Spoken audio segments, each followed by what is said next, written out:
do final, não queria deixar de tratar com você. Você tem um relacionamento muito interessante com o MST. Você formalizou o MST, levou o MST para o mercado financeiro. Eu queria saber, dentro daquela sua lógica do engenheiro, da variável que deve ser maximizada, que variáveis você maximizou? Porque o grande problema do MST era a acusação de que operava na ilegalidade, que não tinha uma formalização, que se financiava de forma meio à sombra, não tinha clareza quanto à forma como o movimento se financiava. Você viabilizou o movimento, como encaixar a agricultura familiar no universo do agronegócio? Em que nicho ela se encaixa? Como você deu vida financeira ao MST? O MST, Josias, para começar, o MST é um movimento, nem CNPJ tem, né? Ele é um movimento, uma ideia que reúne um grupo de pessoas que acredita na reforma agrária popular, que acredita que a terra deveria ser usada de outra maneira, que acredita hoje em dia em várias outras bandeiras, como a alimentação saudável, orgânica, agroecológica, etc. Agora, o MST se financia, é um movimento gigante, 2 milhões de pessoas hoje, é o maior movimento social organizado do mundo e se financia através da sua própria produção. Nunca precisou nem de Eduardo, nem de mercado de capitais, etc. Mas é o pequeno agricultor, que está 100%, né, na legalidade nos assentamentos, porque assentamentos, que são 80% do MST, as ocupações, elas são pré-assentamentos, são uma pressão para que o governo faça a reforma agrária sempre em terras que são grandes devedoras da União, que tem trabalho escravo, que tem, enfim, multas por causa de degradação do meio ambiente, etc. Mas nesses assentamentos, você tem cooperativas que fazem a comida que você vai no mercado e compra com outra marca. Eu vi lá cooperativas que têm uma tecnologia das mais avançadas que você estaria vendo igual na França, na Espanha, na Alemanha, no interior, no campo, e que produzem e botam ali o rótulo. Eu não vou falar aqui o rótulo, para não fazer propaganda de graça, das empresas que a gente compra aqui por um preço super alto. O pequeno agricultor no Brasil, ele põe boa parte, tem até aquele dito, né, que não é exatamente 70%, né, mas põe 70% da comida que a gente tem na nossa mesa. O problema é que ele se financia numa taxa muito mais cara, Josias, porque ele não tem relação com o banco, ele não tem o patrimônio pessoal que serve como lastro e garantia para pegar o empréstimo, e a operação pequena dá o mesmo trabalho que a grande. Então, o que o banco fala? Eu vou fazer o seguinte, eu vou cobrar caro desse cara para poder justificar atender o cara pequeno.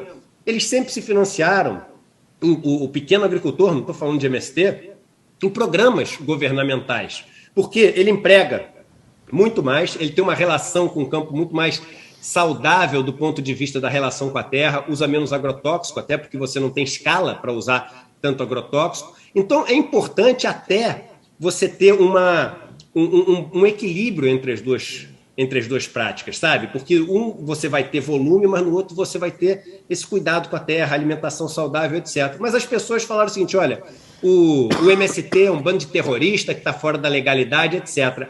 Aí eu falei, então vamos fazer o seguinte, vamos imitar o que o Banco Triodos faz na Europa. O Banco Triodos, ele faz a seguinte pergunta para as pessoas, o que você financia com o teu dinheiro? Seu dinheiro está no banco, no CDB, numa LCA, numa LCI, no fundo, mas você não sabe onde o seu dinheiro está parando, por onde ele está sendo emprestado. E essa é a maior fonte de recursos que a gente tem no Brasil hoje, muito maior do que o orçamento público. São 4,5 trilhões de reais das pessoas investidas nos bancos. Só que a pessoa não escolhe para onde vai, ela dá uma procuração para o banco. Ele que escolhe, os bancos no Brasil que escolhem hoje para onde a gente vai crescer, quem vai pegar o dinheiro emprestado e a quanto vai pegar. E aí o pobre pega 1000%, como eu falei, e o rico pega a taxa ali, igual a Selic. Então, o que a gente fez nessa operação do MST? A gente falou o seguinte, poxa, vamos falar para as pessoas que elas têm uma opção de emprestar dinheiro para cooperativas do MST que produzem leite, mel, grãos, etc., derivados. E aí, essas pessoas vão saber quais são as cooperativas. A gente vai fazer através de um instrumento que a CVM tem que analisar e aprovar. São 700 páginas o documento para ela aprovar. Você tem que fazer todos... Eu, investidor, quero investir numa cooperativa do MST, tá? Para onde eu vou? Eu vou no banco? Eu vou na cooperativa direto? Essa foi uma operação exatamente para você ir a mercado. Então, eles emitiram quase 20 milhões de reais de um título chamado CRA, que é um certificado de recebível do agronegócio, que é, assim como a poupança, como a LCI, para o investidor é isento de imposto de renda, para estimular o empréstimo para a atividade do agronegócio. Só que ele, para poder fazer isso e para poder acessar o pequeno investidor, ele tem que provar que ele tem todos os documentos fiscais, contábeis, que a empresa está 100% em dia. Então, eu falei, apesar de ser um custo enorme fazer isso, vamos fazer, primeiro, para mostrar para as pessoas que as mesmas restrições e cheques, né, que a Ambev tem que passar para emitir uma dívida, o pessoal do MST consegue passar por todos eles, por todos os crivos. Então, você não pode mais chamar o cara de terrorista se eles fizeram assim uma super investigação e está tudo dentro da lei. Quanto foi possível captar, Eduardo? Quanto captou? 17 milhões e meio de reais. Sem nenhuma propaganda, um monte de gente jogando contra, 5 mil pessoas abriram conta para investir, só 1.500 conseguiram investir. Em que intervalo 17,5 milhões de reais? Num intervalo de um mês, que é o intervalo que eles pedem para ficar aberto, mas captou antes disso. Agora, você sabe qual é a beleza disso, Josias? É o governo fazer um negócio desse. Porque o governo pode chegar, essa operação tem uma coisa chamada cota subordinada. O que é a cota subordinada? Desses 20 milhões, eram 17,5, mas só para arredondar, você tem ali 4, que é um empréstimo que, se tiver alguma inadimplência, ele assume a primeira perda. Para o resto está protegido. Então, tem que comer os 4 milhões de inadimplência para o resto começar a ser afetado. Inadimplência da agricultura familiar é menos de 1%, PRONAF, inadimplência histórica. Então, é uma proteção gigantesca. O que acontece? Se o governo pega e fala o seguinte, olha só, eu vou abrir uma linha de investimento agora, um veículo de investimento, tipo esse CRA, onde você pode escolher onde o seu dinheiro vai estar investido. Vai ser na sua região, na sua comunidade, vai ser para a cooperativa de pescadores, vai ser para o pequeno agricultor, vai ser para a indústria, vai ser até para coisas grandes. E eu, governo, coloco esse primeiro investimento, veja, não gastei dinheiro nenhum, eu só coloquei o primeiro investimento. E eu, governo, tenho os mecanismos até para cobrar se o cara não me pagar. Sou eu que imponho os impostos, né? Sou eu que tenho os controles do cara estar com o nome aqui, sujo ou não sujo, podendo fazer isso, aquilo, abrir o CNPJ, não poder abrir mais, etc. Então, eu coloco esse primeiro e dou a garantia para a sociedade poder escolher onde ela investe dinheiro no banco, que é o que o Banco Triodos faz lá na Europa. O governo põe 10 bi e capta 100 bi. O retorno foi bom, Eduardo? O retorno colocado, o retorno olha aqui. dos... De quem investiu, eu vou responder rápido. Então, eu vou responder essa pergunta, que é a pergunta que eu mais gosto de investir.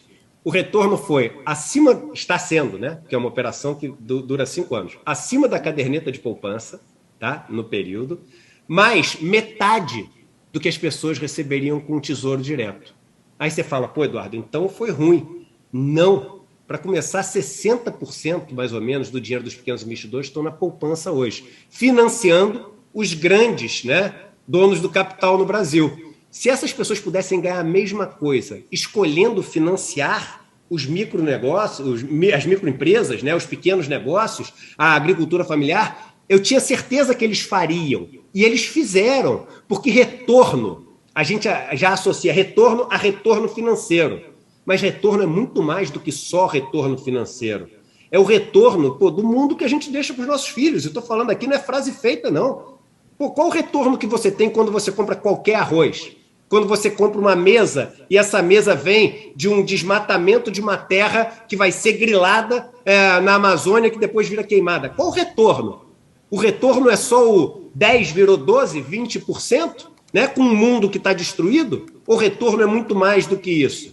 E essa é uma tese. Tem pessoas que podem falar, Eduardo, isso é tudo papinho, e retorno é o retorno mesmo financeiro e o mercado, a mão invisível, se ajusta.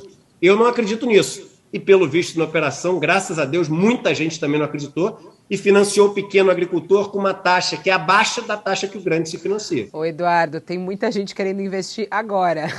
Aqui, ó. Não foi? Tem gente aqui mandando mensagem. Olha, não, o Eduardo conquistou a nossa audiência. Tem gente querendo votar no Eduardo. Você não é candidato a nada, né, Eduardo? Nada, nem você. Não, nem você. Tem gente querendo nem você... Nem a cargo em ministério e não sei, nada. Tem gente querendo você como ministro, tem gente querendo você aqui como colunista nosso no UOL, tem gente pedindo isso isso aqui também. O Eduardo, mas e falando do investimento, a partir de quanto a pessoa pode investir comprando esse título e exatamente onde ela faz? Você explicou exatamente onde ela faz isso, como? Rapidamente aqui para a gente entender. Essa operação não tem mais para fazer, porque assim, ela já foi uma operação que foi aberta, foi emitido. As pessoas podem operar no mercado secundário, mas como para mercado financeiro 20 milhões é muito pequeno, você não tem muita liquidez ali no mercado secundário. Então tem que esperar o próximo lançamento, né, de títulos como esse. E só dizendo o seguinte, eu não poderia, né, ser colunista aqui do UOL, porque dá uma olhada, Josias, Léo Sakamoto, Fabíola, não tenho naipe, não tenho gabarito para estar aqui de jeito nenhum. Não vem com essa não vem com essa não. Bom, mas o pessoal aguardando então essa nova abertura, quem sabe algum dos presidenciáveis não se empolga com esse projeto e coloque isso é liberal, tá? Isso é liberal, isso tem nada de progressivo. Você usar o mercado para financiar a estrutura, isso assim, tem zero de comunista, não sei o quê, pelo contrário, é usar o mercado para cumprir uma função de verdadeiramente financiar os negócios de todos no Brasil, e não de uma meia dúzia que faz parte ali da turminha.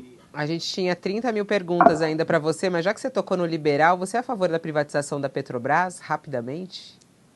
Não rapidamente. Não rapidamente.